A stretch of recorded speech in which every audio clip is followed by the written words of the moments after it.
ভাত বা রুটির সাথে চিকেন আমাদের খুবই পছন্দ। আর আমরা সবাই যখন চিকেনের একঘেয়েমি রান্না খেতে খেতে যখন বোর হয়ে যায়, তখন চিকেনের নতুন কিছু ট্রাই করার চেষ্টা করি। আজ সেরকমই একটা রেসিপি আপনাদের সঙ্গে শেয়ার করব। চলুন তাহলে দেখে নিন রেসিপিটা। Hi guys, welcome back to my YouTube channel রাখির রান্নাঘর। আমি রাখি, তো আবার নিয়ে চলে এলাম আপনাদের জন্য নতুন একটা ভিডিও। নানা ধরনের রেসিপি দেখার জন্য চ্যানেলটা অবশ্যই সাবস্ক্রাইব করবেন, আর ভিডিওটা ভালো লেগে থাকলে লাইক কমেন্ট শেয়ার করবেন। তাহলে চলুন ভিডিওটা দেখতে থাকুন।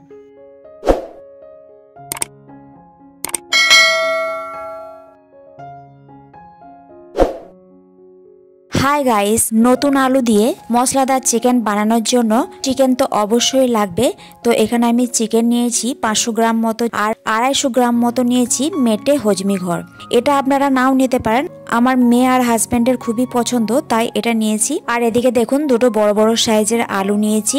জলের মধ্যে সামান্য একটু নুন দিয়ে কিছুক্ষণ ধরে এটাকে ভালো করে সেদ্ধ করে নিয়েছি। তো দেখুন, এখানে মাংসগুলো ভালো করে জল দিয়ে পরিষ্কার করে ধুয়ে নিয়েছি। এবার এর মধ্যে কিছু মশলা মাখিয়ে নেব। দিয়ে দিচ্ছি স্বাদ অনুযায়ী নুন 1 চামচ মতো দিয়ে দিলাম, হলুদ গুঁড়ো দিয়ে দিলাম 2 চামচ মতো। মশলাদার চিকেন যেহেতু একটু ঝালঝালি হয়, আর আমাদের বাড়িতে খুব একটা ঝাল খায় না, তাই এখানে 1/2 চামচ মতো দিয়ে দিলাম লঙ্কার গুঁড়ো, আর 2 চামচ মতো দিয়ে দিচ্ছি জিরে গুঁড়ো। ধনে গুঁড়ো দিয়ে দিচ্ছি 2 চামচ মতো।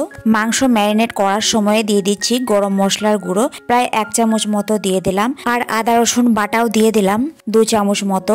আর এখানে দুটো পাকা টমেটো কেটে রেখেছিলাম বড় বড় করে, সেটাও দিয়ে দিলাম। 4টা মিডিয়াম সাইজের পেঁয়াজ এরকম লম্বালম্বি ভাবে কেটে নিয়েছি, সেটাও দিয়ে দিলাম। এই রান্নাতে পেঁয়াজটা একটু বেশি দিলে কিন্তু খেতে ভালো লাগবে। অনেকটা ধনেপাতা কুচি দিয়ে দিলাম। আপনারা চাইলে একদম রান্নার শেষে ধনেপাতাটা অ্যাড করতে পারেন। ধনেপাতার ফ্লেভার যেহেতু খুব একটা পছন্দ নয়, তাই এখনই দিয়ে দিলাম। আর সবার শেষে 1 চামচ মতো সর্ষের তেল দিয়ে মশলাগুলোর সাথে ভালো করে মাখিয়ে নিয়েছি, যাতে মাংসের ভিতরে মশলা কিন্তু পুরোপুরিভাবে ঢুকে যায়। এর সাথে মেটে ছিল, মেটে খুব নরম গলে যাচ্ছিল, তাই মেটেগুলো তুলে রেখে দিলাম এক সাইডে। তো দেখুন, আমার সমস্ত কিছু বেশ ভালোভাবে মাখানো হয়ে গেছে, অনেকক্ষণ ধরে মাখিয়ে নিয়েছি। তো এটাকে ঢাকা দিয়ে মোটামুটি আধ ঘন্টা মতো এভাবে রেখে দিচ্ছি। আর এদিকে দেখুন, রান্নাটা করার জন্য একটা কড়াই বসিয়ে দিচ্ছি, আর কড়াইয়ে দিয়ে দিচ্ছি পরিমাণ মতো সর্ষের তেল। এখানে প্রায় 3 চামচ মতো সর্ষের তেল দিয়ে দিলাম। এই রান্নাটা সর্ষের তেলে করলে সব থেকে বেশি ভালো হয়। তো তেলটা ভালোভাবে গরম হয়ে গেলে দিয়ে সেদ্ধ করে রাখা আলুগুলো দিয়ে এবার আলুগুলো একটু খুব লাল লাল করে ভেজে নেবো।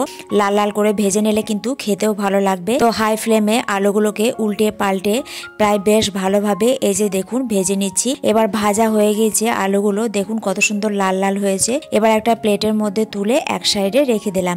ওই তেলের মধ্যে আর তেল অ্যাড করছি না, দুটো তেজপাতা ফাটিয়ে দিয়ে দিলাম, আর দিয়ে দিলাম একটা শুকনো লঙ্কা।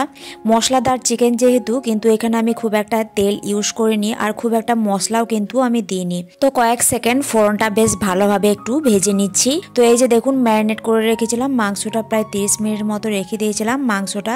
সমস্ত মাংসটা দিয়ে দিলাম, মাংসটা এবার মিশিয়ে নিচ্ছি ভালো করে। এটা একটা খুব সহজ রেসিপি বলতে পারেন। আপনাদের হাতে যদি খুব কম সময় থাকে, তাহলে এভাবে মাংসের মধ্যে সমস্ত কিছু মশলা মাখিয়ে কিছুক্ষণ রেখে এটাকে জাস্ট একটু কষিয়ে নিলে কিন্তু রেডি হয়ে যাবে। মাংসে মশলা মাখিয়ে নিলে আর কিন্তু সেরকম মশলা দেওয়ার কোনো ঝামেলা থাকে না। একবারে জাস্ট হালকা 30 মিনিট মতো কষিয়ে নিলে কিন্তু মাংসটা রেডি হয়ে যাবে। আর এই মাংসটা খেতে কিন্তু দারুণ টেস্টি হয়। তো মাংসটা আমি প্রায় 5 মিনিট মতো কষিয়ে নিয়েছি, আর মাংস থেকে কিন্তু অনেকটা জল ছেড়েছে। মাংসে কোনো কিন্তু আমি জল এখনো অ্যাড করিনি। ঢাকা দিয়ে দিয়ে মাংসটা আমি রান্না করছি। 2 মিনিট পর পর ঢাকা খুলে কষিয়ে নিচ্ছি, তাহলে সমস্ত কিছু সেদ্ধ হয়ে যাবে, আর সাথে মাংসটাও কষানো হয়ে যাবে। আর এই যে দেখতে পাচ্ছেন, মেটেটা তুলে রেখেছিলাম, মেটেটা এখন দিয়ে দিলাম। মেটে যেহেতু খুব নরম হয়, তাই আমি একসাথে কষালাম না, কিছুক্ষণ কষানোর পর মেটেটা দিয়ে দিলাম। এবার সমস্ত কিছু ভালোভাবে কষিয়ে নিচ্ছি। আগে নুন দিয়েছিলাম ম্যারিনেট করার সময়, আবার সামান্য একটু নুন দিলাম, যেহেতু নুনটা কম মনে হলো। একটা রসুন দিয়ে দিলাম, মাংসের সাথে কিন্তু রসুনটা খুব ভালোই লাগে খেতে। তো রসুনটা দিয়েও কিছুক্ষণ ধরে কষিয়ে নিচ্ছি। আর একটু কালারের জন্য 1/2 চামচ মতো কাশ্মীরি লঙ্কা গুঁড়ো দিলাম। এটা কিন্তু অপশনাল, আপনারা চাইলে নাও দিতে পারেন। একটু ভালো যেহেতু কালার আসে, তাই 1/2 চামচ মতো দিলাম। তো সমস্ত কিছু বেশ ভালো করে আমি কষিয়ে নিয়েছি ঢাকা দিয়ে দিয়ে। মাংসটা অনেকটা সেদ্ধও হয়ে গেছে। এবার গ্রেভির জন্য পরিমাণ মতো জল দিয়ে দিচ্ছি, একদম নর্মাল জল দিয়েছি। আপনাদের যেরকম গ্রেভি প্রয়োজন সেরকম আপনারা জল দিয়ে দেবেন। তো এই রান্নাতে খুব একটা ঝোলঝোল কিন্তু ভালো লাগে না, একটু হালকা গ্রেভি হলেই ভালো লাগে। জলটা দিয়ে কিছুক্ষণ এটাকে ফুটিয়ে নেওয়ার পর সেদ্ধ আলুগুলো দিয়ে দিচ্ছি। আলুটা যেহেতু সেদ্ধ করেছিলাম তাই এটাকে সেদ্ধ করারও খুব ঝামেলা নেই, ঝোলটা কিন্তু ফুটে গেলে কিন্তু রেডি হয়ে যাবে। তো এই যে দেখতে পাচ্ছেন ঝোল একদম ফুটে গিয়েছে, প্রায় ঢাকা দিয়ে 5 মিনিট মতো এটা ফুটিয়ে নিয়েছি। আবারও আমি কিছুক্ষণ এটা নাড়াচাড়া করে দিচ্ছি। মাংসটা কিন্তু প্রায় একদম রেডি হয়ে গিয়েছে, দেখুন কত সুন্দর কালার এসেছে মাংসটা।